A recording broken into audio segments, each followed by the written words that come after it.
Good morning to all the dear students. Today I am going to teach you history of class 8th. Chapter number 11, India marches toward independence.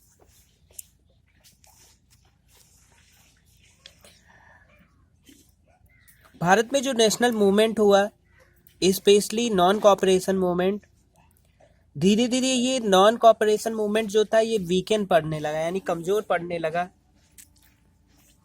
तो फिर कई सारे एक के बाद एक मूवमेंट होने लगे जिसने स्ट्रगल को पूरी तरीके से चेंज कर दिया। 1922 में जब नॉन कॉपरेशन मूवमेंट ख़त्म किया गया तो कांग्रेस फिर से दो ग्रुप में डिवाइड हो गई। पहली तो स्वराज पार्टी बनाई गई, फिर लेजिस्लेटिव काउंसिल के लिए मॉन्टेग्यू चेम्सफोर्ड रिफॉर्म आया जिससे CR दास और मोतीलाल नेहरू ने उसकी लीडरशिप की। फिर धीरे धीरे कई सारे गांधी जी ने भी कंस्ट्रक्टिव प्रोग्राम किए। उन्होंने क्या किया कि अनटचेबिलिटी को या जो छुआछूत था उसको ख़त्म करने की कोशिश की और गाँव को के उत्थान की बात की गई। Simon commission 1927। Simon commission Bharat में ब्रिटिश पार्लियामेंट द्वारा आया जिसकी लीडरशिप सर जॉन साइमन ने की और वह 1926 में इंडिया आया। और इंडिया में भी एक स्लोगन इसका शुरू हुआ कि गो बैक साइमन, यानी साइमन लौट जाओ। और कहीं न कहीं कांग्रेस के आदमियों ने क्या किया, शांतिपूर्वक इसका विरोध किया जिसकी लीडरशिप डॉक्टर अंसारी ने की। नेहरू रिपोर्ट, जिस तरीके से साइमन कमीशन आया, नेहरू ने भी क्या किया, एक नेहरू रिपोर्ट आई जिसमें सारी पार्टीज जो थी उन्होंने कॉन्फ्रेंस किया और उसमें क्या हुआ कि उस कमेटी के अध्यक्ष जो थे वो मोतीलाल नेहरू थे। इन्होंने कॉन्स्टिट्यूशन की बात की और इसे नेहरू रिपोर्ट भी कहा जाता है। और हालांकि ये डिमांड पूरी नहीं की गई अंग्रेज़ों द्वारा।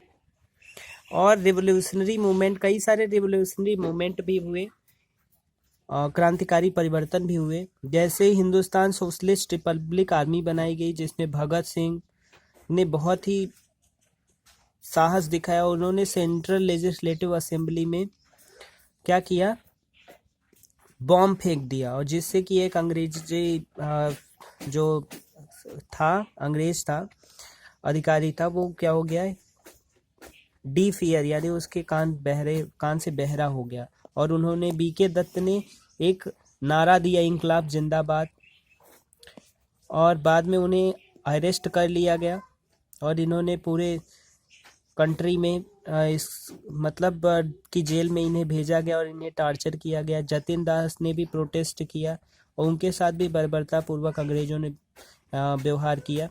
उनकी मृत्यु 36 डेज के बाद हो गई। भगत सिंह, राजगुरु, सुखदेव को फांसी की सज़ा दी गई। चंद्रशेखर आज़ाद ने खुद को रिपब्लिकन आर्मी से फायर, जो कि हिंदुस्तान रिपब्लिकन आर्मी उनकी आर्मी थी या उनके का ऑर्गेनाइजेशन था, वो भी लड़ते लड़ते मारे गए और उन्होंने खुद का एनकाउंटर कर लिया इलाहाबाद में। और कई सारे ऐसे, करतार सिंह और मदन लाल धिंगड़ा, VD सावरकर, हेमू कल्याणी, ये कई सारे ऐसे सेक्रीफाइसेस हुए जिन्होंने अपने लाइफ को सेक्रीफाइस किया for the sake of freedom. Lahore session of Congress का लाहौर सेशन में क्या हुआ, 29 दिसंबर 1929 को हुआ, 29 दिसंबर को। और इसमें जवाहरलाल नेहरू ने इसके प्रेसिडेंट थे। उस समय 26 जनवरी को इन्होंने स्वतंत्रता दिवस मनाने के बारे में सोचा, जो आज हमारा रिपब्लिक डे है। रात को 31 दिसंबर 1900 तीन कलर यानी ट्राई कलर यानी तिरंगा जो है उसे फहराया गया। रावी नदी के बीच में ही इन्होंने वंदे मातरम, इंकलाब जिंदाबाद के नारे लगाने शुरू कर दिए। सिविल डिसोबीडिएंट मूवमेंट, जिसे हिंदी में कहा जाता है सविनय अवज्ञा आंदोलन, दांडी मार्च 1930 में गांधी जी ने किया। फिर हम देखेंगे 12 मार्च 1930 में गांधी जी ने एक हिस्टोरिक साल्ट मार्च यानी नमक यात्रा शुरू की। उन्होंने अपने आश्रम साबरमती जो कि अहमदाबाद से लेकर के दांडी गांव तक की यात्रा की, जो कि वेस्टर्न कोस्ट में था। 78 मेंबर के साथ वो आश्रम से चले और उसके बाद 6 अप्रैल में 240 मील की यात्रा कंप्लीट की और अपने हाथ में साल्ट जो नमक कानून था उसको तोड़ा। और इसे क्या कहा गया, सिविल, इसी तरीके से सिविल डिसोबीडिएंट मूवमेंट स्टार्ट हुआ जो गांधी जी के लीडरशिप में शुरू हुआ। फिर पूर्ण स्वराज की मांग पूरी तरीके से इसमें शुरू की गई। इसमें कई सारे लोग भी जुड़े। सरोजनी नायडू एक महिला जो थी, उन्होंने भी इसमें भाग लिया। कई सारे पीजेंट, किसान, ट्राइबल्स और अन्य औरतों ने भी इसमें सहयोग किया।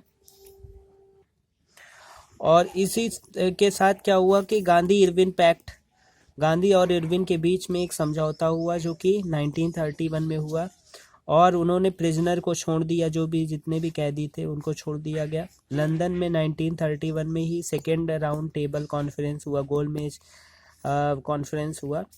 सेकेंड राउंड का जो टेबल कॉन्फ्रेंस था वो गांधी जी की जो डिमांड थी वो पूरी नहीं की गई, इसलिए उसे सस्पेंड कर दिया गया। गवर्नमेंट ऑफ इंडिया एक्ट 1935, और इसी बीच में क्या हुआ कि गवर्नमेंट इंडिया एक्ट आया 1935 का। इसमें क्या था कि 11 राज्यों में क्या होना चाहिए, कांग्रेस ने गवर्नमेंट बनाई। और आप ये देख सकते हैं कि सेकेंड वर्ल्ड वार 1939 में शुरू हो गया था, जिससे कि ब्रिटिशर्स को उतना सपोर्ट नहीं मिल पा रहा था और इस तरीके से उन्होंने भी भारतीयों के पक्ष में ही निर्णय लिया। मुस्लिम लीग और हिंदू महासभा की स्थापना, मुस्लिम लीग की स्थापना 1906 में हुई जो कि कम्युनल पार्टी थी। और इसी तरीके से हिंदू महासभा भी भारत में किया गया। इन दोनों के अपने अपने कुछ क्या कह सकते हैं स्वार्थ थे और इस तरीके से ये कुछ ही इनके थॉट्स भी लिमिटेड थे। सिख कम्युनिटी थी, इन्होंने भी सेपरेट इलेक्टोरल बोर्ड की मांग की कि हमें भी एक अलग राज्य होना चाहिए, हमारा भी। और इस तरीके से कई सारे, मोहम्मद अली जिन्ना जो कि मुस्लिम लीग, बाद में जो कि पाकिस्तान के प्राइम मिनिस्टर बने, इन्होंने भी क्या किया, कांग्रेस के रेजोल्यूशन को रिजेक्ट कर दिया। जिन्ना जो थे उन्होंने कहा कि पाकिस्तान की हमें, उन्होंने मांग की और कहा कि भारत और पाकिस्तान दो अलग देश हों। और सेकेंड वर्ल्ड वार जो हुआ उसमें क्रिप्स मिशन आया, और क्रिप्स मिशन आया 1939 में। जब सेकेंड वर्ल्ड वार हो रहा था तो इंग्लैंड पूरी तरीके से, या जो ब्रिटेन था वो पूरी तरीके से वर्ल्ड वार सेकेंड में लगा हुआ था और उन्होंने डिमांड किया कि अगर भारत हमें सोल्जर्स को प्रोवाइड करे तो वह भारत को मुक्त करेगा। लेकिन भारतीय कांग्रेस ने इस ऑफर को रिजेक्ट कर लिया और कहीं ना कहीं मुस्लिम लीग ने भी इसे रिजेक्ट किया। उन्होंने भी सेपरेट नेशन की यानी पाकिस्तान की मांग की। क्विट इंडिया मूवमेंट, भारत छोड़ो आंदोलन 1942 में आया। क्विट इंडिया मूवमेंट, भारत छोड़ो आंदोलन, इसके कई सारे क्या कह सकते थे कारण थे। क्रिप्स मिशन भारत में जब आया तो यह इस समय में इंडिया में नॉन कोऑपरेशन चल रहा था, यानी भारत से वह इंग्लैंड चाह रहा था कि भारत कोऑपरेट करे वर्ल्ड वार में। जापान भी भारत की तरफ आगे बढ़ा। कांग्रेस की जो लीडरशिप थी वो भी बहुत सीरियस थी और इस तरीके से गांधी जी भी जो थे वो यह चाहते थे कि अंग्रेज़ों को हटाया जाए। उन्होंने अंग्रेज़ों की मांगों को नेगलेक्ट किया। इस तरीके से पूरा एक एटमॉस्फेयर बन गया था। कई सारे फैक्टर्स थे जो इंडिया के पक्ष में थे और सब लोगों के पास, अब अंग्रेज़ों के पास केवल डू और डाई, करो या मरो की स्थिति थी। और इस तरीके से इसके काफ़ी सारे प्रभाव पड़े। इसका सिग्निफिकेंस क्या था ये भी हम देखेंगे। क्विट इंडिया मूवमेंट का मतलब था भारत छोड़ो आंदोलन, जिसका हम कह सकते हैं पूरा उद्देश्य था भारत को स्वतंत्र करना। और इसमें लोगों के जीवन में या उनके व्यवहार में बहुत ही ज़्यादा परिवर्तन लाया और हर कोई फ्रीडम के प्रति फ्रीडम के लिए तत्पर था। 1945 के बाद क्या डेवलपमेंट्स हुए, इंग्लैंड में लेबर पार्टी की सरकार आई जो कि जिसका प्राइम मिनिस्टर क्लीमेंट एटली था। वो काफ़ी इंडिया के प्रति सिंपैथेटिक था। उसने कैबिनेट मिशन 1946 में बनाई और उन्होंने कहा कि इंडिया को एक क्या होना चाहिए, सेपरेट कॉन्स्टिट्यूशन होना चाहिए और कई सारे तरीके थे, कई सारे प्रोविंसेस जो थे उसके पावर इंडिया के पास हो। और अंतिम जो गवर्नर जनरल था वो लॉर्ड माउंटबेटन था। उसने भारत को डिवाइड करने के लिए एक इंडिपेंडेंट नेशन बनाने की सोची, लेकिन फ़िलहाल भारत पाकिस्तान और इंडिया में कन्वर्ट हो गया। और इस तरीके से आप देख सकते हैं कि पाकिस्तान एक इंडिपेंडेंट स्टेट बन गया, इंडिया भी उससे अलग हो गया। और आप ये देख सकते हैं कि 1947 में जब पाकिस्तान इंडिया से अलग हो गया तो भारत को पूरे तरीके से स्वतंत्रता थी, या पाकिस्तान भी एक स्वतंत्र राज्य हो गया था, लेकिन फिर भी भारत और पाकिस्तान के बीच में बहुत ज़्यादा ब्लडशेड हुआ, यानी रक्तपात हुआ। कई सारे लोग मारे गए और कई सारे लोग रिफ्यूजी बन गए, यानी शरणार्थी बन गए। Liaquat Ali Khan first prime minister बने। First prime minister Pakistan became एक डोमिनियन और कॉमनवेल्थ नेशन बना और पूरी दुनिया के नक्शे में पाकिस्तान भी 1947 में उद्भव में आया।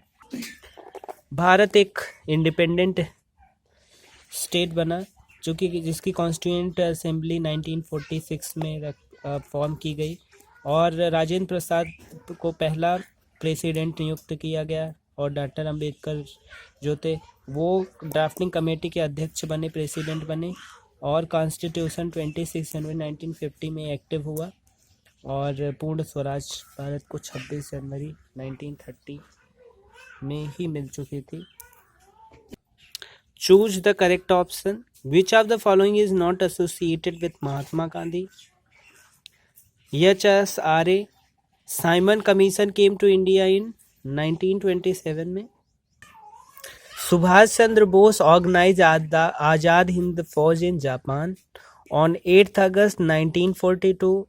The All India Congress Committee met at Mumbai. Answer in one sentence. Who formed the Swaraj Party? Motilal Nehru and C.R. Das. What was the Simon Commission? It was a group of 7 British members of the Parliament led by Sir John Simon. ये cut है। By what the name of Dandi March known as Salt March?